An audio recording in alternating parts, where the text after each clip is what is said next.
এই কথাই বলতে গিয়ে হযরত অনেক মুয়াশারাত আমাদের সামনে নিয়ে আসছেন। যেরকম মা আজকে তো আমরা হাইওয়ান জানোয়ারের মতো জীবন যাপন করি, যেমন গরু ছাগল ভেড়া দুম্বা, এটা তাদের জীবন। আজকে আমাদের মানুষের জীবন এরকম, মানবতার জীবন এরকম হয়ে গেছে। ভেড়া দুম্বা আর গরু ছাগল যেমন জানে না তার মাকে তার বাপকে, বলছে সে জানে না, মা বাবার সাথে ওইরকম আচরণ করে না, ওই সুলভ করে না। আজকে আমরা মানুষ হয়ে মা বাবাকে বৃদ্ধাশ্রমে পাঠিয়ে দিচ্ছি, তারা বৃদ্ধ হয়ে গেলে তাদের কোনো দামও আমরা দিচ্ছি না, কারণ মা বাবা অনেক বড় জিনিস। একদিন হযরত শেখাইন আবু বকর সিদ্দিক রাদিয়াল্লাহু তাআলা আনহু এবং ওমর ফারুক রাদিয়াল্লাহু তাআলা আনহু দুইজন মিলে হুজুর সাল্লাল্লাহু আলাইহি ওয়াসাল্লামের সাথে কথা বলতেছিলেন, নবীজিও কথা বলতেছিলেন। কথা বলতে বলতে একটা সময় নবীজি সাল্লাল্লাহু আলাইহি ওয়াসাল্লামের আওয়াজ একবারে নিচে হয়ে গেল, একবার আওয়াজের সুর নিচে এসে আসলো, আস্তে হয়ে গেল। দুইজনে বললেন, ইয়া রাসূলুল্লাহ, এতক্ষণ তো আপনি মোটামুটি সজোরেই কথা বলতেছিলেন, এখন কেন আপনার আওয়াজ এখন নিচু হয়ে গেল?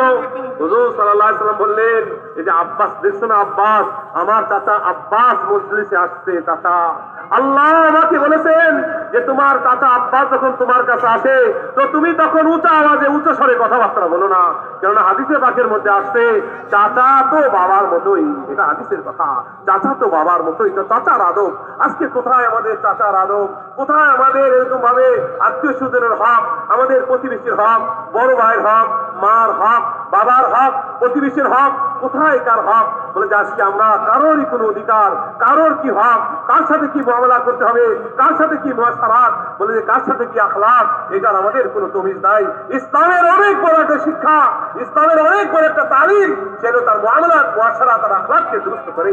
বলে মায়ের হকের ব্যাপারে হাদিসে পাকের মধ্যে আসছে, এক সাহাবী এসে জিজ্ঞেস করলেন, ইয়া রাসূলুল্লাহ, আমার হক কার উপরে, কার উপরে আমার এরকম ভাবে কার হক বেশি আমার উপরে? বলে তোমার মায়ের হক। বলে ইয়া রাসূলুল্লাহ, তারপরে কার হক? বলে তোমার মায়ের হক। ইয়া রাসূলুল্লাহ, তারপরে কার হক? বলে তোমার মায়ের হক। এর চতুর্থবার জিজ্ঞেস করলেন, কার হক? বলেন যে তোমার বাবার হক। তো মায়ের হক তিনবার কেন বললেন? বলে যে মা তিন সময় এত কষ্ট করে, যে তিনটার কষ্টের একটাও বাবা করে না। এক নম্বর হলো তোমাকে তোমার মা গর্ভধারণ করেছিল 9-10 মাস, সেটা বাবা করে নাই, বড় কষ্ট করেছিল মা। এরপরে যখন তুমি দুনিয়াতে ভূমিষ্ঠ হয়েছিল, ওই ভূমিষ্ঠ হয়েছিলে ওইটার যে কষ্ট, দর্দে ওয়াদা, যেটা তোমার মা করেছিল, যেটা আর কেউই করে নাই, ওইটার আর একটা হক। আর তোমাকে যে এরকম ভাবে 2 বছর যাবত তোমাকে দুধ পান করাইছিল, ওই সময়কার যে কষ্টটা, এটা তোমার বাবা বা অন্য কেউ করে নাই। এই 3 কষ্ট করেছিল তোমার মা, এই জন্য এই 3টা হক তোমার মার রয়ে গেছে। চতুর্থবার হলো বাবার হক। আজকে আমাদের মায়ের কি হক রয়ে গেছে, এটা আজকে আমাদের জানা নাই। আমার মা তার হক আছে, আমার বাবা তার কি হক আছে? বলে প্রতিবেশী তার হক আছে।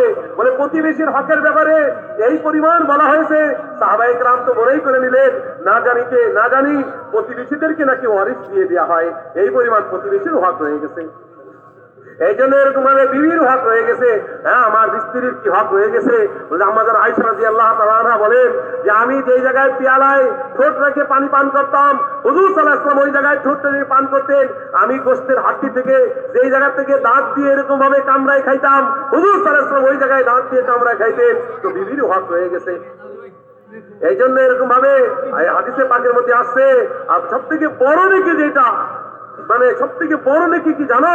সব থেকে বড় নেকি হলো নিজের সন্তানদেরকে, আওলাদদেরকে নেককার বানানো। আল্লাহু আকবার।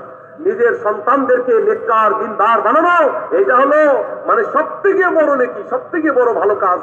বলে যে এই ব্যাপার হলো হাদিসের ইবারত শোনাইছেন যে এরকম ভাবে ওমর রাদিয়াল্লাহু তাআলা আনহু এরকম কোন একজনকে কোন এক দেশের গভর্নর করে পাঠাইবেন, এরকম চিঠি লিখে দিয়েছে, আর গভর্নর সাহেব ওই দেশে গিয়ে গভর্নরি করবেন, সব লেখা হয়ে গেছে। শুধু ওমর রাদিয়াল্লাহু তাআলা আনহুর একটা এরকম দস্তখত লাগবে। এমন অবস্থায় ওনার একটা মেয়ে এসে এরকম আসলো, কোলের মধ্যে এসে বসলো, ওই মেয়েকে আদর করা শুরু করলেন, আর সোহাগ করতেছিলেন, প্যার করতেছিলেন। আজকে আমরা আমাদের সন্তানদেরকে আদর করা শিখি, তাদেরকে দিনদার বানানো শিখি, তাদেরকে এরকম ভাবে নেককার করা শিখি। ওমর রাদিয়াল্লাহু তাআলা অনেকক্ষণ যাবত এই বাচ্চাকে প্যার করতেছিলেন। গভর্নর সাহেব যাকে বানানো, নবনির্বাচিত যাকে বানাচ্ছে গভর্নর, বলেছে সে একটু বিরক্ত হয়ে বলল যে এর কারণে আপনি আমিরুল মুমিনিন জরিমানা বাড়িয়ে দিলেন। আপনি এত দস্তখত দিয়ে দেন, আমার তো 12টা সন্তান, আমি তো কোনদিন আমার সন্তানদেরকে এরকম প্যার আদর করি নাই। তো এই কথা যখন বলছে সাথে সাথে আমিরুল মুমিনিন ওমর রাদিয়াল্লাহু তাআলা কি করলেন, ওনার গভর্নরি যেইটা সনয় 50 কাগজ ছিল টান দিয়ে ছিঁড়ে ফাড়ে দিয়ে ওনার গভর্নরি শেষ করে দিলেন। বলে যে না না, তোমারে গভর্নর বানানো যাবে না। যে নিজের সন্তানকে আদর করতে পারে না, সোহাগ করতে পারে না, সে তার প্রজাদেরকে কিভাবে আদর সোহাগ করবে? তার প্রজাদেরকে সে এরকম মহব্বত করতে পারবে না। খালাস বলে তার গভর্নরই শেষ। এই জন্য আব্দুল্লাহ ইবনে মাসউদ, এই জন্য মুআশারাত কত বড় কথা, যে সব লাইনে খেয়াল করতে হবে, সাথীদের খেয়াল করতে হবে। সাথীদের প্রতি যে ব্যক্তি হামদর্দি হবে না, সাথীদের প্রতি যে দয়ালু হবে না, সাথীদের প্রতি যে ফিকিরমান হবে না, সে তাবলীগ কি করবে? তার মুআশারাত কি, তার মুআমালাত কি, তার আখলাকটা কি, তার তাবলীগটাই কি হবে? যে সাথীদের খোঁজ খবর নেয় না, কে কি অবস্থায় আছে। হযরত ওমর রাদিয়াল্লাহু তাআলা আনহু উনি একবার হযরত আব্দুল্লাহ ইবনে মাসউদ রাদিয়াল্লাহু তাআলা আনহু উনি ঘর বানাইতেছিলেন, বাড়ি বানাইতেছিলেন। তো বাড়ি বানাচ্ছে কিভাবে, বাড়ির ডিজাইনটা হবে, কোন দিকে দরজা, কয়টা কামরা হবে, কোন দিকে জানালা হবে, এটাই ওমর দাঁড়ায় দাঁড়ায় দেখতেছিলেন। তো আরেক ব্যক্তি এরকম ভাবে বলছে, কি বলছে, আমিরুল মুমিনিন আপনি এত গুরুত্বপূর্ণ ব্যক্তি, আপনি আরেক ব্যক্তির ঘর বানাচ্ছে সেটার পিছনে লেগে দেখতেছেন কে কেমনে ঘর বানাচ্ছে। সাথে সাথে ওমর এমন নারাজ হইলেন, রাগ করলেন, পাথর ছিল ওই জায়গার মধ্যে উঠায় যে একবারে তারে মাথা ফাড়ায় দিয়ে অতিক্রম করলো, যে তুমি কি বলো যে আমার সাথী ঘর বানাচ্ছে, আমি দেখবো না, তুমি আমার আর আমার সাথীর মাঝখানে তুমি এরকম ভাবে বিভেদ সৃষ্টি করতে চাচ্ছ, দ্রুত সৃষ্টি করতে চাচ্ছ। কত বড় কথা। আজকে আমার সাথীর খেয়াল করতে হবে, আমার সাথীর প্রতি দরদি হতে হবে, আমার সাথীর প্রতি আখলাক দেখাইতে হবে, যে তাহলেই তো আমার মুআমালা, আমার জিন্দেগি বনবে। এই জন্য ইকরামা রাদিয়াল্লাহু তাআলা আনহু, আল্লাহু আকবার, হুজুর আকরাম সাল্লাল্লাহু আলাইহি ওয়াসাল্লাম বলছেন, আরে এই উম্মতের ফিরাউন হলো আবু জাহেল, এই উম্মতের ফিরাউন হলো আবু জাহেল, ওই আবু জাহেলের ছেলে হলো ইকরামা। ওই ইকরামার ব্যাপারে অনেক কথা আছে, এখনো মুসলমান হয় নাই। শুনতে পারলেন যে ইকরামা আসতেছেন, ইকরামা আসতেছে হুজুর সাল্লাল্লাহু আলাইহি ওয়াসাল্লামের কাছে। তখন হুজুর তার পাশের সাহাবীদেরকে বললেন, খবরদার ইকরামাকে কিছু বলো না, কারণ ইকরামার আব্বাকেও কিছু বলো না, গালি দিও না, কেননা তোমাদের যে গালি যদি দাও আবু জাহেলকে, তো মুর্দা পর্যন্ত তো গালি পৌঁছে না, আর মৃত্যু আর যে জীবিত আছে তার দিলে কষ্ট লাগে, এই জন্য কিছুই বলবা টলবা না। যখন ইকরামার কাছে আসলেন, হুজুর সাল্লাল্লাহু আলাইহি ওয়াসাল্লামের গায়ে চাদর ছিল, এমন অবস্থায় তার ইস্তেকবাল করলেন, আখলাক দেখাইলেন যে নবী সাল্লাল্লাহু আলাইহি ওয়াসাল্লাম এরকম ভাবে চাদর বিছাই দিলেন, আর ইকরামাকে নিয়ে বুকের সাথে জড়ায় ধরলেন, আর আদর এরকম আখলাক দেখাই দিলেন। সাথে সাথে নবীজি সাল্লাল্লাহু আলাইহি ওয়াসাল্লামের এই আখলাক দেখে ইকরামা রাদিয়াল্লাহু তাআলা আনহু বাস সে অপকটে বলে উঠলেন, এই কথা বললেন, ইকরামাতে এই কথার এলান করে দিলেন, এই কথার এলান করে দিলেন যে আজ পর্যন্ত আমি আমার ঘোড়াকে ইসলামের বিপক্ষে যেই পরিমাণ দৌড়াইছি, এখন আমি আমার ঘোড়াকে ইসলামের পক্ষে তার ডবল পরিমাণ দৌড়াইব। আমার মালকে ইসলামের বিপক্ষে যেই পরিমাণ খরচ করেছি, আজকে থেকে আমার মালকে ইসলামের পক্ষে তার থেকে ডবল খরচ করবো। ইয়া রাসূলুল্লাহ আপনি হাতকে বাড়ায় দেন, আমি আপনার হাতে ইসলামের উপরে বায়াত গ্রহণ করবো। মেরে দোস্ত কিসের বিনিময়ে? বলে যে এই আখলাকের বিনিময়ে ইকরামার মতো ব্যক্তি আসছে, আর ঠিক তাই হয়েছে। এই জন্য দিন তো এরকম ভাবে দুনিয়াতে আসছে, মুআমালাত, মুআশারাত এবং আখলাক, এই তিনটা জিনিস যখন আমাদের জিন্দেগিতে আসবে, দায়ীদের জীবনে যখন এইগুলো আসবে, তখন আমাদের দাওয়াতের মধ্যে এরকম ভাবে গতি আসবে, এবং পুরো দুনিয়া আমাদের থেকে শিক্ষা নিবে, এবং পুরো দুনিয়ার মুআমালাত, মুআশারাত, আখলাকের উপরে ইনশাআল্লাহ ইসলামের এগুলোকে বিজয় লাভ করবে।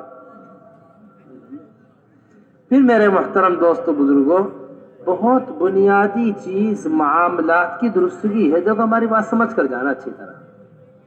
मामलात का अच्छा होना ये इस्लाम का तारुफ है। दूसरे ने जो अमल पेश किया था वो मामलात था, वो है कि मैंने एक नौकर को काम पर रखा, वो मेरे पास से चला गया, मैंने उसकी तनख्वाह को अपने यहाँ शरीक कर लिया, फिर वो मैंने उसे बहुत से ऊंट और बहुत से मवेशी हो गए, वो आया तो मैंने उसके हवाले सब कुछ कर दिया। ये एक मामला पेश किया, घर में फंसने वाले का मामला पेश किया। इस वक्त हमारे यहाँ सबसे बड़ा मसला जो बना हुआ है वो मामलात की खराबी। वो मामलात की क्या है? हुजूर अकरम सल्लल्लाहु अलैहि वसल्लम ने जितने भी मुनाफिकीन की अलामतें बयान की हैं, उनसे वादा किया जाए वो वादा खिलाफी करते हैं, अमानत रखवाई जाए अमानत के अंदर खयानत करते हैं। ये जो मुनाफिकीन की सिफात बयान की गई है, ये मुमिनीन को इनसे बचने के वास्ते मुनाफिकीन की सिफात बयान। मुमिनीन इससे क्या है? हाँ, इससे बचे मोमिनीन। ये मुनाफिकीन की सिफतें हैं, इनसे बचना चाहिए। हमारी कमाई साफ सुथरी होनी चाहिए। सूद का ऐसा माहौल बन चुका है और सूद का ऐसा मामूल बन चुका है कि हमें अंदाजा नहीं होता हम किन चीजों के अंदर सूद को हरामी नहीं समझ रहे। ये सबसे बड़ा नुकसान हदीस शरीफ के अंदर आता है, जो एक लुकमा सूद का खाता है 70 मरतबा जिना से ज्यादा शदीद है। 70 मरतबा जिना से ज्यादा शदीद है एक लुकमा सूद का खा लेना। हजरत जी मौलाना यूसुफ साहब रहमतुल्लाह अलैह फरमाया करते थे, एक लुकमा समंदर होता है, समंदर, और ख्यालात उसके मोती होते हैं। हमें नहीं पता, हम दुआएं मांग रहे हैं, ए अल्लाह मग़फ़िरत फरमा दे, ए अल्लाह ये मसाइल हल करवा दे।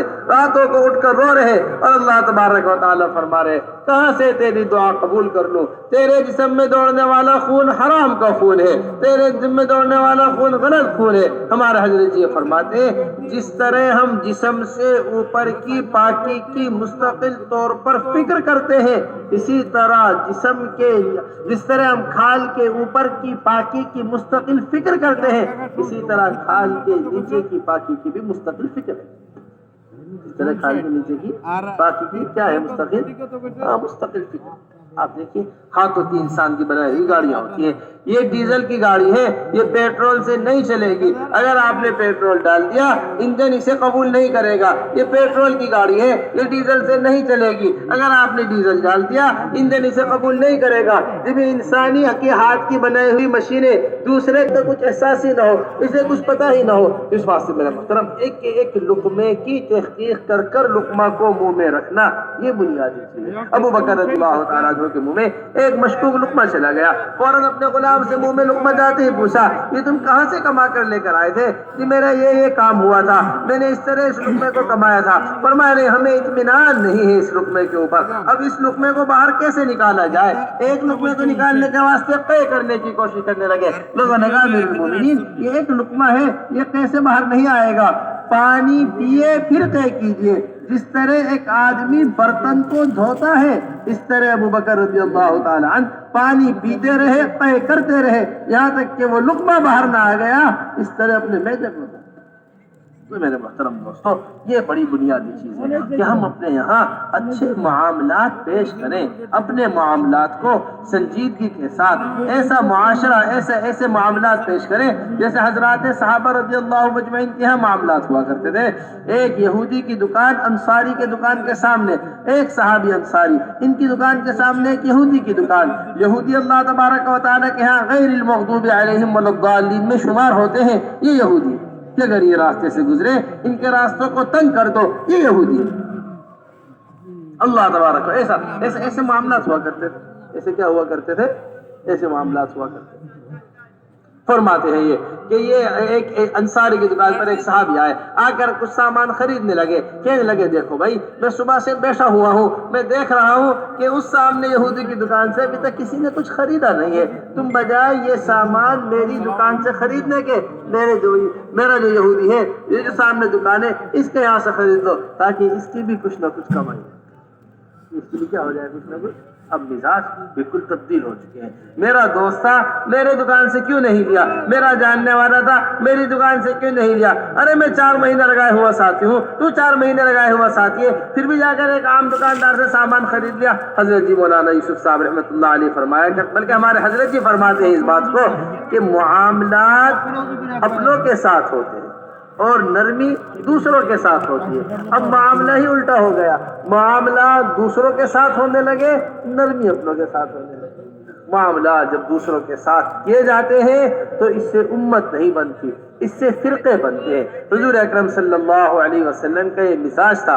हुजूर अकरम सल्लल्लाहु अलैहि वसल्लम अपने लोगों के मुकाबले में दूसरों के साथ नरमी का मामला क्या करते थे? वो उस नरमी को देखकर अपनों के साथ हो जाए, देखकर اس لڑکے کو دیکھا دیکھیے تو زید بن ثانہ رضی اللہ تعالیٰ عنہ کے ساتھ بالکل ایسے ہی معاملہ ہے. زید بن ثانہ نے خود مال دیا, حضور اکرم صلی اللہ علیہ وسلم کے پاس خود مال پیش کیا, خود ایک مدت متعین کروائی, مدت سے 3 دن پہلے آ گئے, حضور اکرم صلی اللہ علیہ وسلم کا گریبان پکڑ لیا, گریبان پکڑ کر دیوار کے ساتھ دھکا دیا حضور اکرم صلی اللہ علیہ وسلم کو.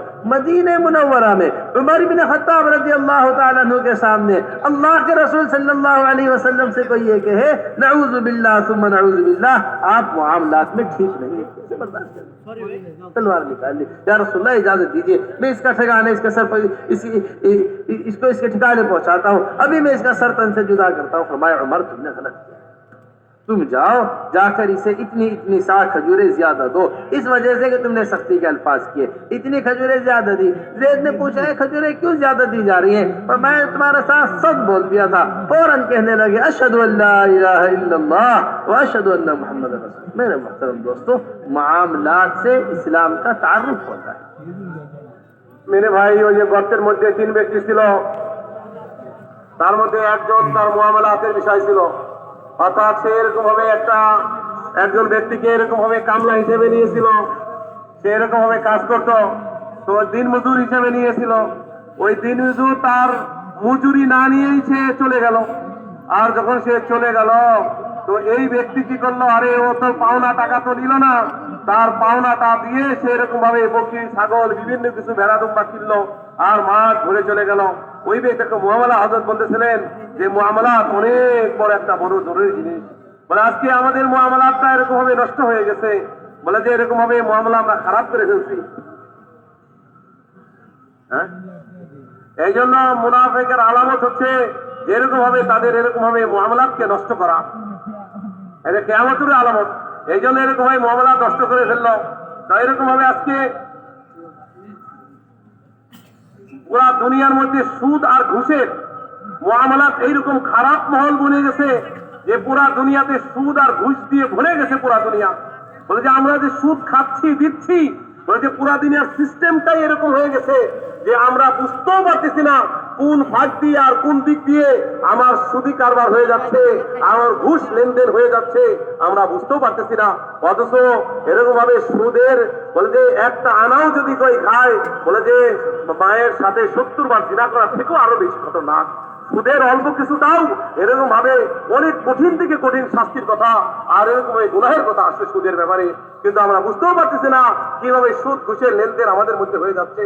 এই জন্য হযরত যে কথা বলতেন এ কথা যে আমরা শরীরের উপরের চামড়াকে যেরকম ভাবে পরিষ্কার করার চেষ্টা করি, ময়লা আবর্জনা পড়লে এটা সাবান শ্যাম্পু দিয়ে যেমন ধুয়ে পরিষ্কার করার চেষ্টা করি, আরে ভাই বলে যে এরকম ভাবে চামড়ার নিচেই যেটা আছে ওটাকেও তো এরকম ভাবে পরিষ্কার পরিচ্ছন্ন রাখতে হবে.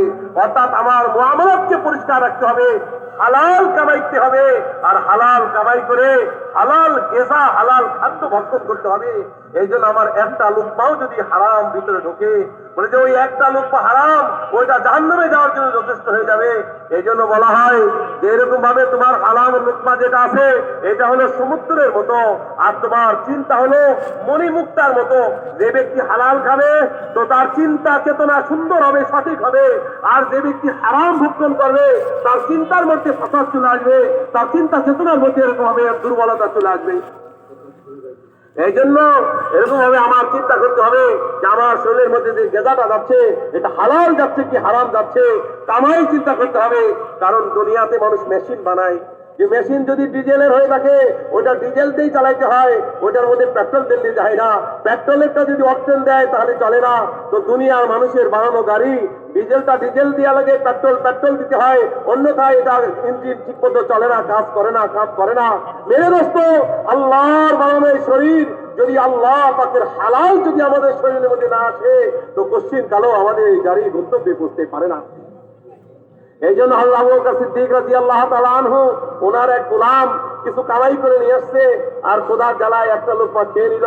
গোলামকে এবার জিজ্ঞেস করে তাহাকিক করে, এই তুমি কি খাদ্য খাওয়াইলে আমাকে, কি খাবার? তো বলে যে এইভাবে এইভাবে এইভাবে এইভাবে আমি কামাই করেছিলাম। তখন আবু বকর সিদ্দিক রাদিয়াল্লাহু তাআলা সন্দেহ হয়ে গেল, বলে না, এই সন্দেহহীন জিনিস আমি আমার ভিতরে ঢুকতে দিব না। আস্তে করে সে এরকম ভাবে বমি করা শুরু করলো।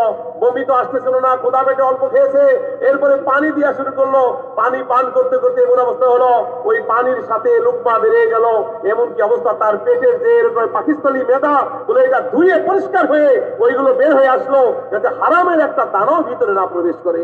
তো সাহাবায়ে কেরাম তো এটাই ছিল যে কোনোভাবেই কষ্টিত কালেও হারাম ভিতরে প্রবেশ করতে দিত না। যে এরকম ভাবে যায়েদ ইবনে সানার বিষয়ে আমরা জানি আখলাক কেমন দেখাচ্ছিলেন, যে এরকম ভাবে নিজের থেকেই সে এরকম ভাবে হুজুরকে খরচ দিল, আবার নিজেই একটা নির্দিষ্ট সময় ঠিক করলো, আবার সময়ের আগে 3 দিন আগে এসে হাজির হয়ে গেল, আবার মদিনার পরিবেশে রাসূল সাল্লাল্লাহু আলাইহি ওয়াসাল্লামের কলার ধরে টানা শুরু করলো। মদিনাতে রাসূলের কলার ধরে টানতেছে, তো ওই সামনে দাঁড়ায় আছে উমর রাদিয়াল্লাহু তাআলা আনহু, যার হাতে সবসময় কি থাকতো? তলোয়ার, কোষমুক্ত তলোয়ার থাকতো।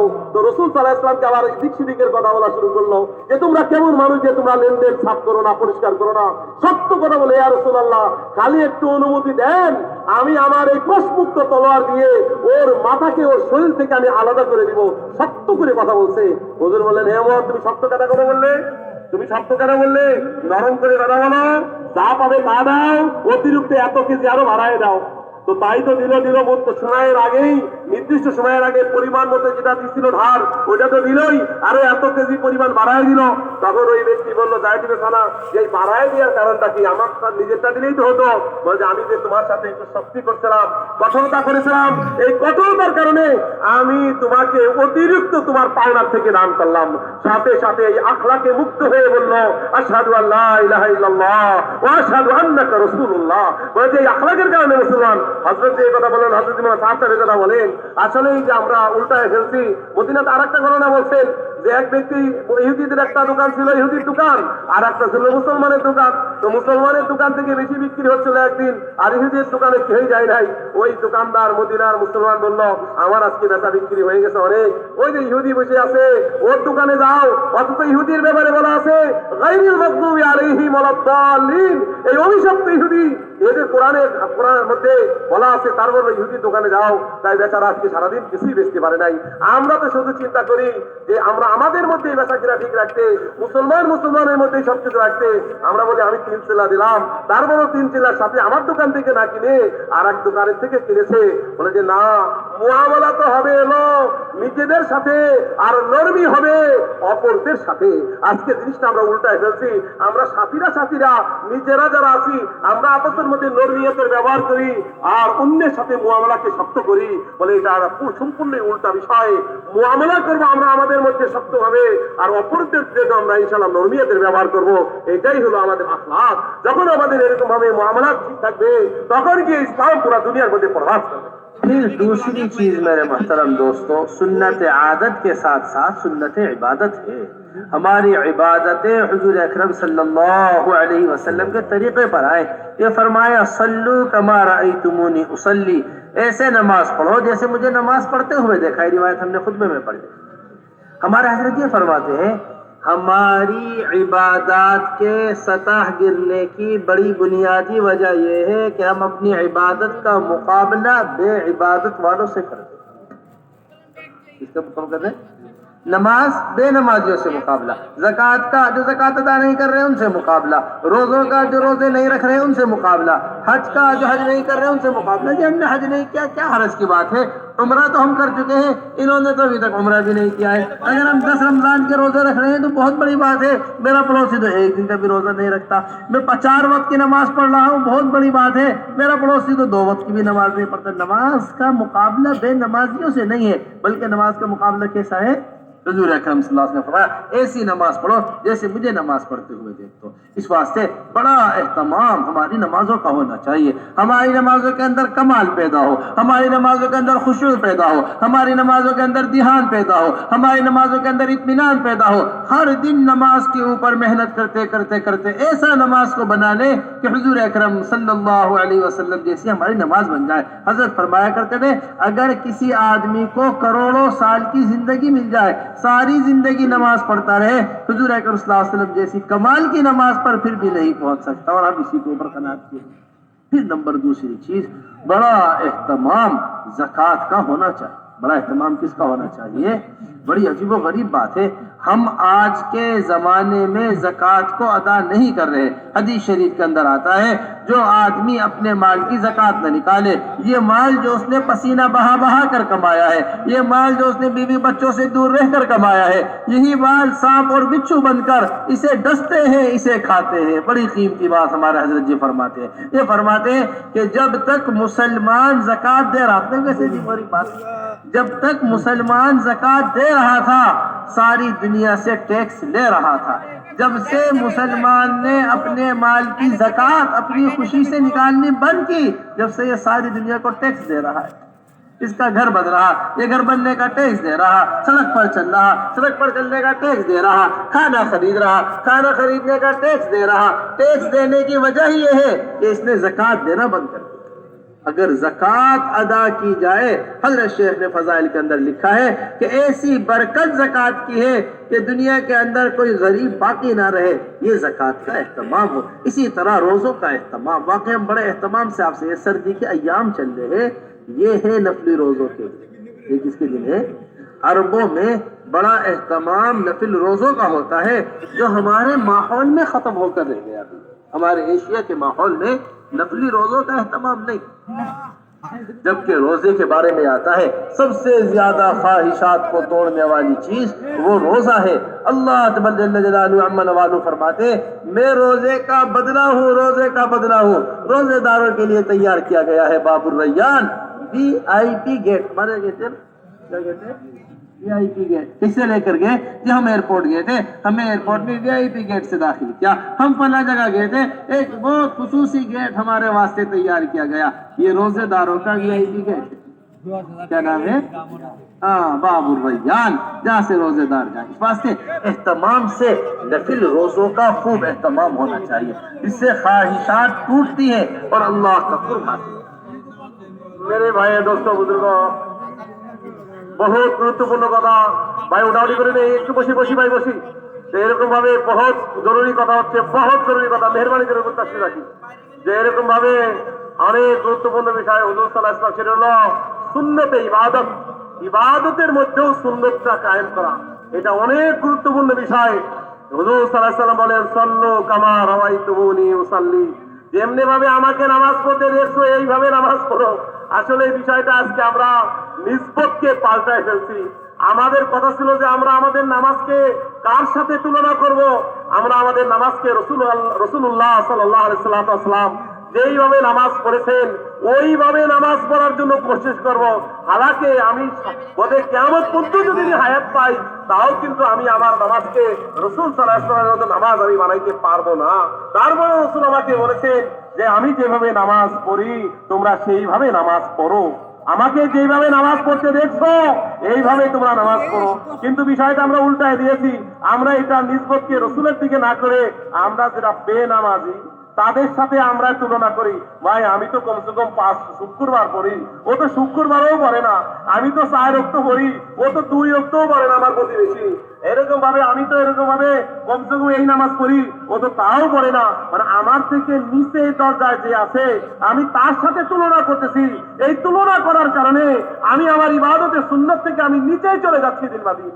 मेरे दोस्तों, मेरे बुजुर्गो, मेरे भाई, আমার তুলনা তো হবে রাসূলুল্লাহ সাল্লাল্লাহু আলাইহি ওয়াসাল্লামের সাথে। এইজন্য আমাদের উচিত হবে আমাদের ইবাদতের সুন্নত অর্থাৎ সুন্নতে ইবাদতের মধ্যে যে সুন্নত আছে এটা খুব খেয়াল করা, আমার নামাজকে দুরুস্ত করা, রাসূলুল্লাহ সাল্লাল্লাহু আলাইহি ওয়াসাল্লামের নামাজের মতো নামাজ পড়ানো। আজকে এরকম ভাবে খুজুর সাথে, জ্ঞান ও খেয়ালের সাথে, ইত্মিনানের সাথে এরকম ভাবে নামাজকে সুন্দর করে আদায় করতে করতে চেষ্টা করা জীবনে এরকম ভাবে 2 রাকাত হয়ে যায় এইভাবে হুজুর সাল্লাল্লাহু আলাইহি ওয়াসাল্লাম যেভাবে নামাজ পড়েছেন। এরপরে যাকাতের বিষয়টা তো রয়েই গেছে। বলতে ইসলামের বুনিয়াদের মধ্যে বড় গুরুত্বপূর্ণ বিষয় হলো যাকাত। বলতে হযরত যে কথা বলতেন যাকাত আজকে আমরা বলে কেমন কত বড় কষ্টের কথা হবে যে বাল বাচ্চাদেরকে দূরে রেখে কত মাথার ঘাম পায়ে ফেলে নিজের রক্তকে পসিনা করে মাল উপার্জন করলাম, কিন্তু ওই মালের যদি আমি যাকাত প্রদান না করি তাহলে এই মালটাই কিয়ামতের দিন সাফ হবে। আর এই সোনা রূপা, এই স্বর্ণ এর উপর এটা এরকম ভাবে তাকে এরকম ভাবে গরম করে তাকে ডাক দিবে আর সাপ বানায় তাকে এরকম দংশন করবে। কত কষ্ট করে মাল কামাইলাম আর এই মালই আমার জন্য আযাবের কারণ হয়ে দাঁড়াইলো। বলেছেন যে আজকে মাল আমরা এরকম যাকাত না দেওয়ার কারণে বলেছে আজকে আমাদের ট্যাক্স দিতে হচ্ছে। হযরত এই কথা বলেন যে যখন মানুষেরা যাকাত দিত তখন পুরা দুনিয়ার মানুষের থেকে ট্যাক্স নিত, ট্যাক্স আদায় করতো। এখন মুসলমানরা আপোষে যাকাত দেয় না, এই জন্য ট্যাক্স দেওয়া শুরু করে। রাস্তায় যাচ্ছে তো রাস্তার ট্যাক্স দেওয়া লাগে, বলে যে পার হচ্ছে তো সেতুর ট্যাক্স দেওয়া লাগে। বিভিন্ন জায়গায় ট্যাক্স দিচ্ছে, কারণ যাকাত আদায় না করার কারণে আমাদের উপরে ট্যাক্স নির্ধারণ হয়ে যাচ্ছে। অথচ যাকাত যদি দেয় তাহলে ট্যাক্স দেওয়া লাগবে না। আমরা মুসলমানেরা যদি যাকাত আদায় করি ইনশাআল্লাহ অমুসলিমরা আমাদের কাছে ট্যাক্স দিবে। মুসলমানরা যদি যাকাত আদায় করে দুনিয়াতে কোনো মুসলমান গরিব থাকবে না। মেরে এজন্য আমাদের যাকাতের ব্যাপারেও চিন্তা করতে হবে যে যাকাত গুরুত্বপূর্ণ জিনিস হলো যাকাত আদায় করা। এরপরে রোজার বিষয় তো রয়েছে। রোজা তো মানে এরকম ভাবে একটু জাহান্নাম থেকে বাঁচার জন্য ঢাল হবে। আর রোজাদারের জন্য আল্লাহ পাক বিশেষ একটা গেট বানাইছে, জান্নাত বাবুর রায়্যান বলা হয়। বর্তমান শীতকাল, শীতের মৌসুম, এই সর্দির মৌসুম তো বলে রোজা রাখার ইবাদতের বড় বসন্ত ঋতু। এটা একটা বলছে আজকে আমাদের দেশে এটা রেওয়াজি নাই, বলে আরব দেশে এটা খুব ওরা এরকম ভাবে রোজা রাখে, সুন্নত তরিকায় রোজা রাখে। এই জন্য আমরা এরকম ভাবে নফলি রোজা যেটা আছে এটাও আমরা ইনশাআল্লাহ তাআলা বেশি বেশি রাখার চেষ্টা করব। ফরজ রোজা তো রাখবোই, নফল রোজাও রাখার চেষ্টা করব। ছোট দিন আছে, রোজা রাখলে এরকম ভাবে দিন শেষ হয়ে যায়। রোজাদারের জন্য তো আল্লাহ পাক ভিআইপি গেট বানায় রাখছে, বিশেষ গেট বানায় রাখছে। সেই গেট দিয়ে বাবুর রায়্যান দিয়ে শুধু রোজাদাররাই প্রবেশ করতে থাকবে। এই জন্য রোজা এমন একটা জিনিস যেটা মানুষের খায়সাতকে একবারে দুর্বার করে দেয়, আল্লাহ পাকের ইবাদতের উপরে উঠায় দেয়। এই জন্য নামাজ, রোজা, হজ, যাকাত বলে যে এইগুলো ইসলামের অনেক বুনিয়াদী বিষয়াদি, এই বিষয়ে আমাদেরকে খেয়াল করতে হবে। फिर मेरे मोहतरम दोस्तों बुजुर्गों, एक है हुकूकुल्लाह जिसे हमने आपके सामने बयान किया, एक है हुकूकुल इबाद जो हमने आपके सामने बयान किया, और तीसरी चीज है सुन्नत इबादत हुजूर अकरम सल्लल्लाहु अलैहि वसल्लम की, जिसके जरिए हुकूकुल्लाह और हुकूकुल इबाद सारी दुनिया में आम होंगे। देखिए हमारी बात समझिएगा अच्छी तरीके से। हुजूर अकरम सल्लल्लाहु अलैहि वसल्लम जब दुनिया से रुखसत होने लगे, अल्लाह के रसूल सल्लल्लाहु अलैहि वसल्लम ने इरशाद फरमाया अस्सलाह अस्सलाह। उलमा ने लिखा है इस अस्सलाह से हुकूकुल्लाह की तरफ इशारा था। नमाज के एहतमाम, जितने भी हुकूकुल्लाह है सबका एहतमाम करो। अल्लाह के रसूल सल्लल्लाहु अलैहि वसल्लम ने इरशाद फरमाया वमा मलकत ऐमानुकुम, अपने गुलामों के साथ नरमी का मामला करो। इससे हुकूकुल इबाद की तरफ इशारा था। अब ये हुकूकुल्लाह सारी दुनिया में आम हो, ये हुकूकुल इबाद सारी दुनिया में आम हो, इसके वास्ते फरमाया अनफिजू जैशा। इसके वास्ते क्या फरमाया? अनफिजू जैशा उसामा। अगर उसामा रदी अल्लाह ताला अन्हु का लश्कर रवाना न होता, या अबू बकर रदी अल्लाह ताला अन्हु ने जैसे दीन के फिक्रों को लेकर खड़े हुए, जैसे अबू बकर रदी अल्लाह ताला अन्हु ने दीन की मेहनत की है, जैसे अबू बकर रदी अल्लाह ताला अन्हु ने उम्मत को संभाला है, अगर ये न होता तो हुकूकुल्लाह, हुकूकुल इबाद तो बहुत दूर की बात है। अबू हुरैरा रदी अल्लाह ताला अन्हु कसम खाकर फरमाया करते थे कि जमीन पर अल्लाह को कोई सजदा करने वाला भी बाकी नहीं। इतनी कसम खाते लोग कहते अबू हुरैरा अपने हाल पर रहम करो, इतनी कस्में मत खाओ। इतनी कसम खाकर ये बात फरमाया करते थे अगर अबू बकर रज़ी अल्लाह ताला अन्हु न होते तो जमीन पर कोई अल्लाह को सजदा करने वाला बाकी न रहता। इस हाल में अबू बकर रज़ी अल्लाह ताला अन्हु ने, इस सख्त तरीन दौर में अबू बकर रज़ी अल्लाह ताला अन्हु ने जमातों को रवाना किया है। अकल आज 1400 साल बाद भी तसव्वुर नहीं करती उस मंजर। चारों तरफ इर्तिदाद फैल रहा है, चारों तरफ बेदीनी की हवा है, चारों तरफ परेशानियां आई हुई हैं। मदीने मुनव्वरा पर हमले